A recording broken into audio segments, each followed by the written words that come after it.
आज अपन लोग इंग्लिश के लेक्चर के बारे में डील करने वाले हैं। गाइज, जहाँ से मैं बिलोंग करता हूँ भोजपुरी की माटी है, तो आप समझ गए होंगे यूपी और बिहार से। और यहाँ के लोगों की इंग्लिश ना मतलब बहुत कमज़ोर है। यहाँ के लोग ना अपना जोर कहीं और लगा दिए रहते हैं और इंग्लिश में कम जोर दिए रहते हैं, इसलिए कमज़ोर हो जाते हैं। ये तो सोचते हैं चलो जुगाड़ मार करके कुछ क्वेश्चन में से उतार लेंगे, कुछ अपनी तरफ से उसमें डाल देंगे, कैन कुड में माइट और जोड़ के बना के कर लेंगे, गुरुजी तो हमें पास ही कर दें हमें। तो इस तरीके से ना हम जुगाड़ लगा के उसको कोशिश करते हैं कि इंग्लिश को निकाल ले जाए, नैया पार हो जाती है हमारी। इंग्लिश की इम्पोर्टेंस आज के ज़माने में कितनी है आप समझ ही रहे होंगे। और इंग्लिश एक इंटरनेशनल लैंग्वेज है। और इंग्लिश की सबसे बड़ी बात करी जाए ना तो इंग्लिश एक नॉन फोनेटिक लैंग्वेज है। नॉन फोनेटिक का मतलब ये हो गया, इंग्लिश में ना लिखा कुछ और जाता है, पढ़ा कुछ और जाता है। फॉर एग्जाम्पल जैसे आप देखिए, यहाँ लिखा जाए GUN गन, और यहाँ देखिए लिखा है GINGER। यहाँ देखिए और यहाँ नजर मारिए, इसको देखिए हम पढ़ेंगे गन और इसको पढ़ेंगे हम जिंजर, इसको पढ़ेंगे हम जिंजर। तो यहाँ पे इस लिखे गए जी को हमने ग पढ़ा और यहाँ पे इस लिखे गए जी को हमने ज पढ़ा। तो देख रहे हैं आप, देख रहे हैं इंग्लिश में कितना वेरिएशन है। तो इसलिए इसको ना बड़े ध्यान से पढ़ना है आपको। यानी कि इंग्लिश में हर लिखा गया वर्ड कुछ भी हो सकता है। तो ये देखिए गन, बंदूक चलेगी बंदूक, समझ रहे हैं ना ये। और ये देखिए जिंजर, आजकल कोरोना में बहुत ज़्यादा इस्तेमाल हो रहा है। तो इस तरीके से बहुत सारे वर्ड हैं। जैसे मान लीजिए आप देखिए सेल, CLL सेल, और यहीं पे लिखा गया CALL कॉल। तो यहां देखिए इस C को पढ़ा गया स और यहां पे C को पढ़ा गया क, है ना। यानी कि जैसा दिखने में है वैसा है नहीं, जैसा ये दिखने में वैसा है नहीं। कहीं पे इसको स पढ़ा जा रहा है, कहीं पे इसको क पढ़ा जा रहा है। तो इंग्लिश एक बहुत ही इंटरेस्टिंग लैंग्वेज है। इंग्लिश को आप यूं समझ लीजिए ये ना गर्लफ्रेंड और बॉयफ्रेंड जैसा है। आप समझ रहे होंगे कैसे। जैसे मान लीजिए एग्जाम्पल में किसी लड़की को लेते हैं, आप किसी लड़की से उसके घर वाले पूछते हैं कि अरे कहाँ बतिया उतरा ले रही है इतना देरी तक, किससे बात कर रही है फोन पे तेरे। तो कहती है अरे वो रिंग किया है, अपनी सहेली से बात कर रहे हैं हम, है ना। लेकिन सहेली नहीं होती है, वो सहेला होता है। घर वालों को क्या पता है। ठीक उसी तरह से ये भी है। आप कहेंगे यहाँ ज पढ़ा जाएगा लेकिन यहाँ ग पढ़ा जा रहा है। तो आप करेंगे अरे गुरुजी ये तो बहुत आसान सा है, ये तो ना दूध से मक्खी निकालने जैसा है, तो हम तो इसको आसानी से पढ़ ले जाएं। लेकिन बालक जरा एक बात बताना, इसको आप क्या पढ़ोगे, बताओ क्या पढ़ोगे इसको आप, दिमाग लगाओ थोड़ा। इस सी पढ़ोगे, इसकी पढ़ोगे, यानी इस सी को आप बताओ क्या पढ़ोगे, क पढ़ोगे या स पढ़ोगे।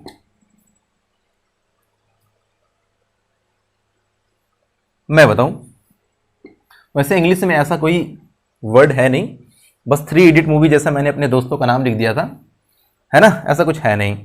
तो मेरा लिखने का इसका मोटिव ये था कि आप इन फ्यूचर ना इस तरीके के बहुत सारे वर्ड फेस करेंगे जहां आपको एक समस्या उत्पन्न होगी कि आप सोचेंगे कि इसको क्या पढ़े यार, इस सी पिरोट पढ़े, इसकी पिरोट पढ़े, क्या पढ़े यार, कुछ समझ में नहीं आ रहा। तो मेरे भाई देखो, क्या आपको कभी शुरू से ऐसा सिखाया गया था कि जी के साथ यू आएगा तो इसको गा ही पढ़ना है, कभी ऐसा बताया गया था? नहीं ना जी। तो देखिए वही वाली बात होगी ना, नाचना नाचने से आता, डांसिंग कम्स बाय डांसिंग। ठीक उसी तरीके से रीडिंग कम्स बाय रीडिंग। धीरे धीरे आप इससे इस तरीके के वर्ड यानी कि बड़े बड़े कॉम्पिटिटिव लेवल के यानी टफ पढ़ते चले जाएंगे तो आपको समझ में आता जाएगा हाँ पढ़ा कैसे जाता है। तो मेरा पहला पॉइंट ये कहने का मतलब है, इंग्लिश एक नॉन फोनेटिक लैंग्वेज है, लिखा कुछ और जाता है, पढ़ा कुछ और जाता है। तो इंटरेस्टिंग हुई ना। आप हिंदी और मैथमेटिक को लेके देख लीजिए, हिंदी में क हम लिखते हैं ना तो ये हर जगह क ही रहता है, इसको क ही पढ़ा जा रहा है। चाहे आप इसको क से कबूतर लिख लीजिए, चाहे इससे आप क से कलुआ लिख लीजिए, चाहे इससे कुछ क से कानपुर लिख लीजिए, ये हमेशा क ही रहेगा। अब मैथ में मान लीजिए हम 3 ले लेते हैं, 3, तो जहां कहीं भी आप 3 लिखेंगे ना, ये इसको 3 ही पढ़ा जाएगा, इसको 3 ही पढ़ा जाएगा। ऐसा तो है नहीं कि इसके जैसा कहीं आपने जी लिखा किसी के साथ तो ज हो गया, ये किसी के साथ है ना ग हो गया, मतलब कुछ इस तरीके से ऐसा नहीं है। मैथ और हिंदी में, है ना, मैथ और हिंदी में ऐसा कुछ नहीं है। जो मैथ और हिंदी के हैं वो बिल्कुल सेम टू सेम लिखे जाते हैं और सेम टू सेम पढ़े जाते हैं। लेकिन इंग्लिश में देख रहे हैं ना, वेरिएशन है। इंग्लिश में वेरिएशन है, इंग्लिश में अलग ही कुछ मामला चल रहा है। समझ रहे हैं मेरी बात। इस तरीके से आपको ना इंग्लिश को हल्के में नहीं लेना, ध्यान से पढ़ना है। ठीक है जी, आ जाओ। और ये 3 सेकंड में इसके खुल गए राज, ये सीख लिया हमने, वो सीख लिया, ऐसा यहाँ पे नहीं होगा। ऐसा मेरे से नहीं हो पाएगा। मैं मतलब इसको कंसेप्चुअल डील करूंगा, लॉजिक दूंगा, धीरे धीरे पढ़ाऊंगा मजेदार तरीके से। ठीक है जी। अगर आपको पेशेंस है और इसकी डेप्थ तक पहुंचना चाहते हैं, अच्छे कंटेंट सीखना चाहते हैं, तो यहाँ पे बने रहिएगा। इसको तब अच्छे ढंग से हम लोग डील करेंगे। ठीक है जी। आप इंग्लिश की मैं बात करता हूँ क्या कि जैसा कि हम लोग कोई कविता पढ़ते हैं, कहानी पढ़ते हैं, कोई वर्ड पढ़ते हैं, कोई किताब पढ़ते हैं, न्यूज़पेपर पढ़ते हैं, तो उसमें हम देखते हैं ना कि ABCD जड़ तक ही तो इंग्लिश बनी होती मिला करके, ABCD से मिलकर बना होता सब कुछ। तो ये जो A होता है, ये जो C हुआ, ये जो X हुआ, ये जो Z हुआ, ये क्या है? क्या है इसका नाम? कुछ तो जरूर नाम रखा गया होगा। जैसे फॉर एग्जांपल आप समझिए, ये लिखने वाला है, ये लिखने वाला है तो इसका भी तो कुछ नाम रखा गया है, मार्कर। ये बंद करने वाला है, इसका भी नाम रखा गया है, कैप, ढक्कन जिसको आप कहते हैं, कुछ ना कुछ नाम पड़ा है। तो वैसे ही इसका भी तो कोई नाम पड़ा होगा। क्या पड़ा होगा? ये ए से क्या दिख रहा है? अनिल कपूर दिख रहा है? क्या दिख रहा है भाई? अल्फाबेट दिख रहा है क्या? है ना कि ये मैथमेटिक का लेमड़ा तेमड़ा लहसुन प्याज दिख रहा है? क्या दिख रहा है भाई? ये क्या लग रहा है आपको? सोचिए जरा एक बार। जी हाँ, बिल्कुल सही कह रहे हैं आप। ये है लेटर। ये सारे के सारे ये सब हैं क्या? लेटर है। ये सब क्या है? लेटर है। तो आपने सुना होगा ना कि बेल के पतैया पे लिखतानी लेटर। क्या ये वही लेटर है? क्या प्रमोद प्रेमी बेल के पतैया पे ABCD लिख रहा था क्या? ऐसा ही कुछ है क्या? एक बात समझिए, वो जो प्रमोद प्रेमी था बेल के पतैया पे लेटर लिख रहा था ना, उस लेटर का मतलब पत्र था, और इस लेटर का मतलब यहां पर अक्षर है। यानी कि अंग्रेजी का दूसरा वेरिएशन देखिए। अभी तक आपने पीछे देखा कि एक ही चीज को दो तरीके से पढ़ सकते हैं, जी को ज भी पढ़ सकते हैं, जी को ग भी पढ़ सकते हैं। लेकिन अब यहां पे देखिए कि यहां पर लेटर तो हम इसी को पढ़ रहे हैं, लेकिन इसके दो मतलब निकल के आ रहे हैं, एक अक्षर और दूसरा हमारा पत्र। ये दूसरा वेरिएशन हो गया इंग्लिश का। ठीक है जी। यानी कि इंग्लिश में किसी एक शब्द के एक से ज्यादा मीनिंग हो सकती है, एक से ज्यादा मतलब हो सकता है। तो वो जो बेल के पतैया पे प्रमोद प्रेमी लिख रहा था ना, वो ABCD नहीं था, वो पत्र था। वो भोले बाबा को लिख रहा था कि आदरणीय भोले बाबा जी, भोजपुरी महफिल में बहुत सारे सिंगर आ गए हैं और सबका पास बहुत बढ़िया बढ़िया खूब सुंदर सुंदर मेहरारू हैं, और कृपया करके हमारा झोली में भी एक सुंदर कन्या डालने का कृपा करें। ये वो पत्र लिख रहा था। ठीक है जी।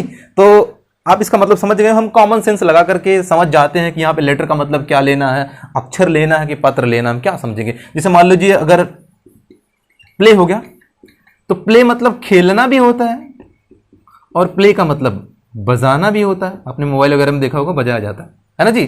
तो अब आप कहेंगे सर प्ले का मतलब खेलना कहाँ समझेंगे, प्ले का मतलब बजाना कहाँ समझेंगे। तो एक बात बता दो मेरे भाई, कॉमन सेंस से हम ये नहीं समझ जाते हैं कि जैसे मान लो हम कहते हैं कि बच्चे ये लो बॉल बेटा, मैं फेंक रहा हूं, तुम क्या करो, प्ले करो, है ना। तो अब वहां क्या करो, मैं बॉल फेंक रहा हूं बेटा तुम बजाओ। अरे भाई खेलो, वहां पे खेलना मतलब हो गया, है ना। और जैसे मान लो डीजे चल रहा है, आजकल तो शादी का माहौल चल रहा है, पूरा धूमधाम से नाच रहे हैं, गा रहे हैं सभी लोग, तो हम कहें अरे डीजे वाले भाई लगा बंगलिनिया वाला लगाओ, तो बड़ा ट्रेंडिंग में चल रहा है, चल बंगलिनिया वाला प्ले करो गाना। तो प्ले का मतलब क्या है, बंगलिनिया वाले बंगलिनिया के साथ खेलो। अरे ना भैया, बंगलिनिया के साथ खेलना नहीं है, मतलब बंगलिनिया वाला गाना बजाना, समझ रहे हैं आप, इसको प्ले करना बजाना है। तो कॉमन सेंस से हम समझ जाते हैं यहाँ पे उसका क्या मतलब लेना है। तो गाइस ध्यान करिए, मैंने इंग्लिश को लेकर दो बात बताई। इंग्लिश में दो वेरिएशन, पहला लिखा कुछ और जाए, पढ़ा कुछ और जाए, और दूसरी बात क्या हो गई, इसकी जो है ना कई एक ही शब्द की कई सारी मीनिंग हो सकती है, और जिसकी जो मीनिंग हमें जरूरत रहेगी जिस हिसाब की, उस हिसाब को हम रख करके अपने को वो सेंस जो हमें पहुंचाना रहेगा दूसरों तो क्या समझना रहेगा, हम उसको समझ लेंगे। ठीक है। तो इंग्लिश एक इंटरेस्टिंग लैंग्वेज हुई कि नहीं हुई, तो आपको ध्यान से पढ़ना है और समझना है। ठीक है जी। चलिए आगे बढ़ लेते हैं। तो अभी मैंने जो बात बोली है कि जो ABCD से मिलकर के पूरी किताब रामायण बनी रहती है, वो ABCDPQRSSY जो भी कुछ भी है वो है क्या, वो सारे के सारे क्या है, लेटर है। क्या है वो, अक्षर है। उनका क्या नाम रखा गया है, अक्षर। जैसे इस लिखने वाले का नाम मार्कर रखा गया है, जैसे इस लड़के का नाम राहुल रखा गया है, जैसे आपका भी कुछ नाम होगा चिंटू पिंटू करके, है ना, शालिनी महेश दिनेश करके कुछ नाम होगा, उसी ठीक तरीके से इन ABCD यानी ए से जेड तक बिखरे गए अक्षरों को एक नाम दिया गया इंग्लिश में, जो नाम है लेटर। क्या नाम है, लेटर। अगर छोटे से बच्चों की बात करी जाए तो हमारे मौसा हमारे मामा आते हैं ना, तो पूछते हैं, मतलब कुछ ना कुछ उल्टा सीधा सवाल कर देते हैं, ये बताओ ना कि ये भैंस का कान यूं कैसे होता है ना, भैंस ना यूं लड़कियों की तरह जीभ क्यों निकाल के नाक चाटती है, जैसे वो सेल्फी लेने के दौरान ना यूं जीभ निकाल के करती हैं, तो ऐसे क्यों करती हैं, मतलब ऊट पटांग से सवाल पूछते हैं। चल बता भैया लेटर की डेफिनेशन क्या होती है, छोटा सा बच्चा रट्टा मार के डेफिनेशन बताता है। तो ठीक उसी तरीके से अगर आपको भी डेफिनेशन की जरूरत पड़ती है, वैसे भी 9th और 10th के क्लासेस के ऊपर जाने के बाद आपको डेफिनेशन की जरूरत नहीं पड़ती है, आपको समझना पड़ता है कि वास्तव में ये लेटर होता क्या है, इसके यूजेस क्या है, ये आकर के इंग्लिश में क्या करता है, क्या बनाता है, ये सारी चीजें आपको समझनी पड़ती है। समझ रहे हैं पूरी बात को? तो लेटर समझिए क्या होता है, लेटर की डेफिनेशन क्या है। लेटर जो है ना वो सबसे स्मॉलेस्ट यूनिट है। अगर आप इसकी डेफिनेशन लिखनी है, अगर आपको सुनना चाहते हैं तो सुनिए। The smallest unit of language is called letter, the smallest unit of sound is called letter, the smallest unit of alphabet is called letter. यानी कि जो ध्वनि की सबसे छोटी इकाई होती है उसको हम क्या बोलते हैं, लेटर। जैसे मान लीजिए आपने कुछ बोला तो सबसे छोटा यानी सबसे अगर सबको काट दिया जाए, जो भी कुछ आपने बोला सबको काट करके एक चीज छोड़ दिया जाए तो जो बचेगा ना वो लेटर होगा। जैसे मान लीजिए हम यहाँ पे लिख देते हैं मोदी, चलिए मोदी जी को काट के छोटा करते हैं, सॉरी फिलहाल मोदी जी को हम काट के कहाँ छोटा कर पाएंगे, तो बहुत बड़े आदमी है ना। अब उनका कारनामा देख ही रहे हैं आप सभी लोग, कहना क्या है मेरे देश के यारों, उनके बारे में क्या कहना, मोदी जी का तो कुछ अलग ही अंदाज नहीं रहा है। तो आइए देखिए, आई को हम काट दीजिए, डी को काट दीजिए, ओ को काट दीजिए। अगर एम को काट देंगे तो मोदी जी पूरी तरह से खत्म हो जाएंगे, लेकिन हमको एक छोड़ना है, सबसे छोटा एक छोड़ेंगे तभी तो छोटा बचेगा जी। मान लीजिए अगर 4 भाई हैं तो ऊपर से गिनते चले आ रहे हैं, हई बड़का, हई उससे छोटका, हई उससे छोटका, तो सबसे छोटका को छोड़ने के लिए कुछ छोड़ना पड़ेगा ना आपको। तो ये हमारा, इसको अगर आप छोड़ देते हैं ये यम, तो यम क्या हुआ, लेटर। क्या हुआ जी, लेटर हुआ ये यम, लेटर। और इस लेटर का मतलब क्या है, पत्र है जी ना, बिल्कुल। इस लेटर का मतलब है अक्षर। ये क्या है, अक्षर जी, लेटर। ये हमारा एम क्या हुआ, लेटर। आप कुछ भी बोलिए, देखिए जैसे मान लीजिए निरहुआ, तो निरहुआ बोलेंगे ना, सबसे पहले ना बोलेंगे ना। देखिए अगर आप निरहुआ लिखते हैं, जो भी कुछ आप लिखते जाएंगे ऐसे, तो निरहुआ में यन, यन क्या है, लेटर है। यन क्या है, लेटर है। ठीक है गाइस, समझ में आपको पूरी तरह से ये बात, आपको आशा करता हूं समझ में आई होगी। तो इसको हम लेटर कहते हैं। अब देखिए इन्हीं लेटर का पूरा खेल है। अच्छा, किसी के दिमाग में बच्चे की बात आ रही है, सर तो फिर अल्फाबेट क्या होता है। मैं एक बात बताऊं, अल्फाबेट क्या होता है, जरा आप समझिए इसको भी। अल्फाबेट, देखिए अल्फाबेट, अल्फाबेट का मतलब होता है वर्णमाला। वर्णमाला, वर्ड, वर्ड क्या होता है, अरे वर्ड भैया अक्षर का दूसरा नाम क्या है, वर्ण है। जैसे राहुल का दूसरा नाम गिल्लू है ना, अरे जैसे सलमान खान का दूसरा नाम सल्लू है ना, किसी आदित्य का दूसरा नाम आदि है, हार्दिक का उसका अगला नाम हरदी होगा क्या, कुछ ऐसा ही होगा जो भी है। उसी तरह से अक्षर का नाम दूसरा वर्ण है, तो आप इसको अक्षर माला कह सकते हैं ना, बिल्कुल कह सकते हैं। यानी अक्षरों की माला, यानी अक्षरों की माला को इंग्लिश में क्या बोलते हैं हम, अल्फाबेट कहते हैं। यानी कि ए टू जेड, यानी अगर ए से जेड तक कितने कितने अक्षर होते हैं, 26, बिल्कुल सही। 26 अक्षरों की अगर माला बना दी जाए, 26 अक्षरों की, यानी ए से जेड तक, A B C D E F G H करके जेड तक एक माला बना दी जाए, तो उस पूरी पूरी माला को हम क्या नाम देंगे, अल्फाबेट। मेरा आपसे एक सवाल है, बताइए कि इंग्लिश में लेटर कितने होते हैं और अल्फाबेट कितने होते हैं। सोच लीजिए जरा, फटाक से सोचिए, फटाक से, यूं यूं। बिल्कुल राइट, एब्सोल्युटली राइट आप कह रहे हैं।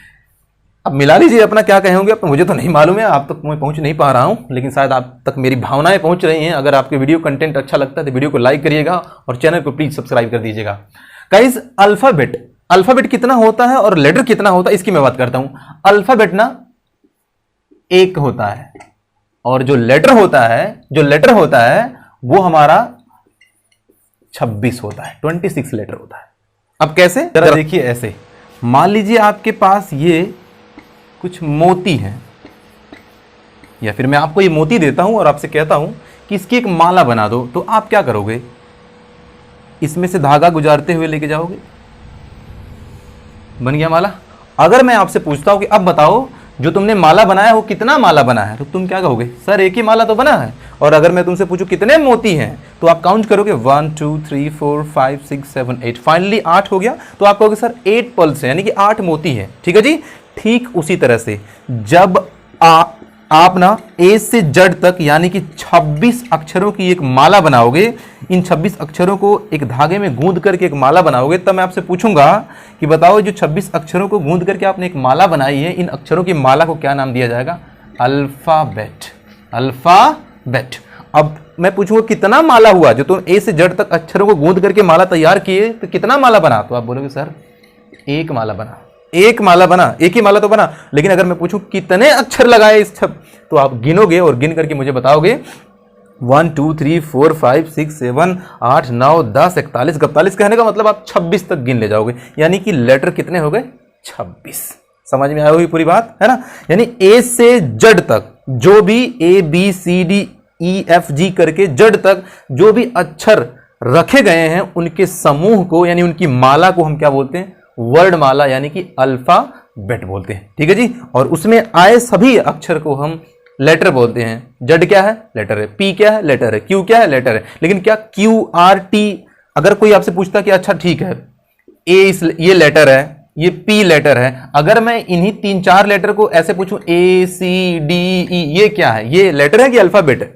तब भी आप कहना कि ये क्या है? लेटर ही है। ये क्या है? लेटर है। क्योंकि अल्फाबेट तो तब कहलाएगा जब ये 26 अक्षरों की क्या रहेगी? माला रहेगी। अरे यार सीधी बात सुनो आप, कभी मेला गए आप? मेला गए होंगे तो आप देखे होंगे कि मेलवा में सलमान खान की खुली हुई बॉडी का फोटो दिखाया रहता है, मिलता है ना? आप वहाँ फोटो बेचने वाला लगाया रहता है। और देखे होंगे आलिया भट्ट का बिल्कुल शॉर्ट में, आज का जमाना शॉर्ट का चल रहा है, शॉर्ट में बिल्कुल फोटो बिकता है ना? बिकता है। और नरेंद्र मोदी का, मतलब तमाम लीडरों का भी होता है। उसी में अगर पढ़ने वाली बात करें तो आप देखोगे क ख अनार वाला भी मिलता है, आ से ये आम वाला भी मिलता है। इस तरीके से अगर इंग्लिश की बात करें तो उसमें ABCD वाला भी मिलता है। तो ABCD वाले को देखेंगे सबसे ऊपर हेडिंग में लिखा रहेगा अल्फाबेट। हिंदी वाले का देखेंगे ऊपर लिखा रहेगा वर्ड माला, यानी कि A से Z तक जितने भी लिखे गए हैं इसी का क्या नाम दिया गया है? अल्फाबेट दिया गया। क्या दिया गया? अल्फाबेट। तो अल्फाबेट एक ही होता है और उस अल्फाबेट में जो 26 आए होते हैं वो क्या होते हैं? लेटर होते हैं। ठीक है जी। तो मैं आशा करता हूं आपको लेटर क्या होता है और अल्फाबेट क्या होता है ये समझ में आ गया होगा। गाइस आगे इन्हीं लेटर का आगे खेल है, क्योंकि यही लेटर मिलकर के शब्द बनाएंगे और वही शब्द मिलकर के सेंटेंस बनाएगा और वही सेंटेंस मिलकर के कोई कविता कहानी बनाएगा और वही कविता कहानी मिलकर के किताब बनाएगी जो हमसे पढ़वाई जाएगी, जबरदस्ती हम पढ़ेंगे नौकरी पाने के लिए, तमाम चीजों को करने के लिए, है ना? तो ये सामने सारी बातें आपको आएंगी जिस तरीके से आपको फेस करना है। तो मैं पूरी उम्मीद करता हूँ ये वीडियो आपको पसंद आया होगा। एक बार मैं फिर से आपको कहता हूँ, अगर ये वीडियो आपको लगता है कि लाइक करने के लायक है, चैनल को सब्सक्राइब कर दीजिए। फिर मिलता हूँ मैं आपसे अगले एपिसोड में इसी उत्साह और इसी जोश के साथ। एक छोटे से ब्रेक के बाद दीजिए मुझे इजाजत। वीडियो को देखने के लिए आपका प्रेम पूर्वक धन्यवाद। Thank you guys.